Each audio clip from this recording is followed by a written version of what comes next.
Yo, what's up, everyone? It's your boy CrispPurpose back at it again with another Gemsofwar Kingdom Mythic video for you guys. So, this is the first Mythic to ever be added to the Kingdom of Megrim Woods. Wulfgarok is a wargear beast with a 22 mana cost of green, red, and purple. His spell is Fangs and Claws. He will deal damage to an enemy boosted by wargear allies. If the enemy dies, he will devour a random enemy.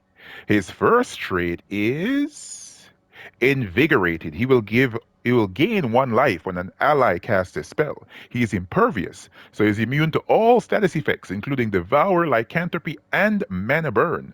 And his final trait is First War Gear. He will give 2 attack and magic to all allied war gears when matching 4 or more gems. Now, this troop is pretty interesting.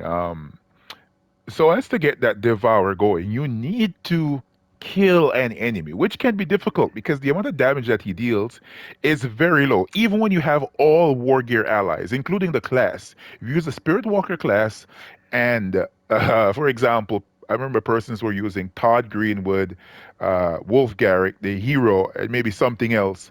Um, to generate, and it was still struggling. I think it was Moonsinger that they were using to generate because it's a war gear as well. Yeah, and it was still struggling and not being as fast. It worked, but not as quick. So I decided to put together this team right here to see what I could make work with Wulfgarok. He's going to be at the top of the team, followed by Bork 3000. I used Bork earlier today as well on my other video covering the faction assault. So I'm going to be using it here with this team because it is a mech troop and it's going to be having a 50% start off of the Mechanist hero class right here.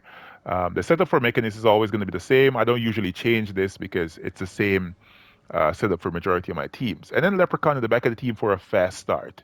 The banner on this team, let's take a look at the banner. The banner right here is the Kobold banner from the Emperor Nazar faction. It's a +2 on yellow, +1 on brown, and we're minusing purple. Purple is not so important. I'll gain enough mana from the Bork 3000 gem destruction. The weapon of choice here is the Flesh Ripper weapon. Now, this is a weapon that has the ability to eliminate all armor, similar to Rope Dart and Mang and Earth's Fury, and weapons of that type. It will eliminate all armor and deal damage boosted by the armor eliminated. Now, this one right here sits in between um, a little bit more damage than Rope Dart, a little bit more damage than Mang and Earth's Fury, but not as much damage as Hope's Crescent. You know what I mean? It won't one-shot enemies, but it will allow you to get them so close to death that if you follow up with a Wulfgarok cast, you're going to be able to kill them and then devour a random enemy with it. So it's pretty cool on this team. Let's hop into a fight right here in Golvania. This is battle number 4. Let's see if it works out. All right, let's go ahead, cast Leprechaun. Get Bork powered up. Cast Bork. Now cast a weapon on whichever enemy. You want to get them close as possible to... Ah, man! Still didn't get it.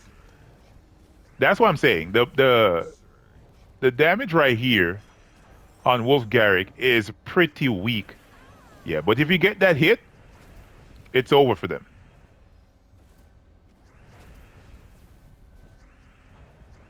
Let's get them close. And this should kill.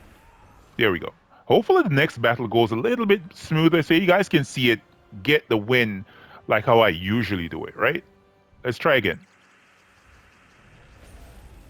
All right, we got Bork. Now let's cast the Flesh Ripper. There we go. Nice. That's what I'm talking about. So it's a similar mechanic like the Ubisted team, in which you bring the enemy with the Rope Dart weapon close enough to that so that Ubisted is going to be able to kill one enemy and then follow up and kill another, right? And the same thing Wulfgarok is doing here, except Wulfgarok's damage is pretty low. So you cannot use this with, for example, a Rope Dart or any other weapon because it's, as you guys can see, with the Flesh Ripper, Wulfgarok is still struggling. You can imagine how much more so it's going to struggle if you use it, for example, with other weapons that don't have the right amount of damage. All right, let's tap this sucker up. Hopefully he devours the right troop here. There we go. Devoured the Grey King.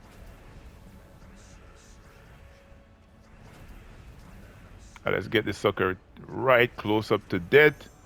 There we go. Nice, nice. And this might be useful to a number of different players if indeed you only have Wulfgarok. Um, if this is all you have, I encourage you to use it. If not, I would tell you to avoid it and go down other routes here. There are legendary troops that can do Explore 12 much easier than Wulfgarok. But if it's all you have and you want to try something, this is what I would recommend that you do. Of course, you need a decent magic um, strength on your board 3000 so as to generate mana quickly. But if indeed you have it, you know, it can work. You can do some things. Can I get a kill here? Yep, there we go. There we go. That's very good. All right, let's hop into another fight. Let's see how it works out here. And I'm going to be following up with a couple more videos covering some more mythics from this kingdom. I think this kingdom has about 4, if not 5 mythics. So it's a decent amount of teams that I can make from those troops. Hopefully, you guys like them. All right, let's get through this fight real quick. Let's get the Flesh Ripper back up. The thing is, why Flesh Ripper is able to do all of this is because it has a unique setup of talents. So in the weapon upgrades, I think it has Crazy, it has Striking, it has Magical, and it has Vampiric. So I think it's the Striking and the Vampiric which allows it to, yeah, that's it. The Vampiric and the Striking which allow it to be so useful on a team like this because the enemy is getting hit like 3 times here with the single weapon.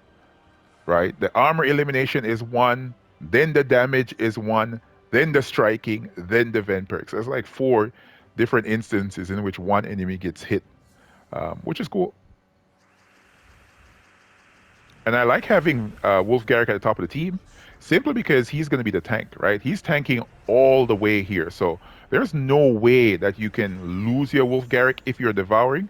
Now, that sucker is not going to die. No, he is not. Is he close to dying now? Let's see. Can I get it? He's 74. All right, he'll die. Good. And I think you have to pay attention to your troops, your enemy troops, when you're devouring here, because you want to make sure you get them killed. You know what I mean? Once you get the kill, then you're going to be able to procure that devour. If not, it's going to stall out on you, and you're going to need to try again. Let's go, Leprechaun. Now, Bork. The Flesh Ripper. That he has too much HP, man. There we go. He's right there. Got the Devour. Perfection. Flesh Ripper again.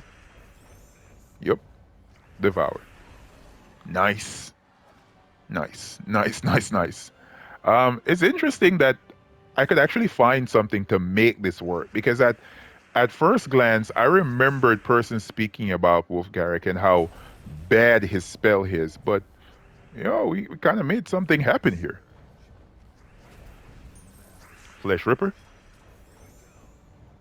Wulfgarok. Nice. I love to see when the troops get devoured, man. It's so cool. All right, let's target the bottom troop here because the top one has spell damage reduction. There we go. All right, we're at the... Ooh, that was it. That was it. That was a mini boss fight, and I don't think we're going to be going any further here. Wulfgarok, as I said before, is the mythic that was first added. It's a cool option. Much better options are there, even in the same kingdom, and that are much stronger as well. Borg 3000 is the generator, followed by the additional damage dealer of the Flesh Ripper weapon, with the Mechanist Hero class and Leprechaun at the back of the team. If you guys and gals found this video helpful and informative, remember to hit the like button, comment to let me know what you guys think, and I'll catch you guys in the next one. Peace.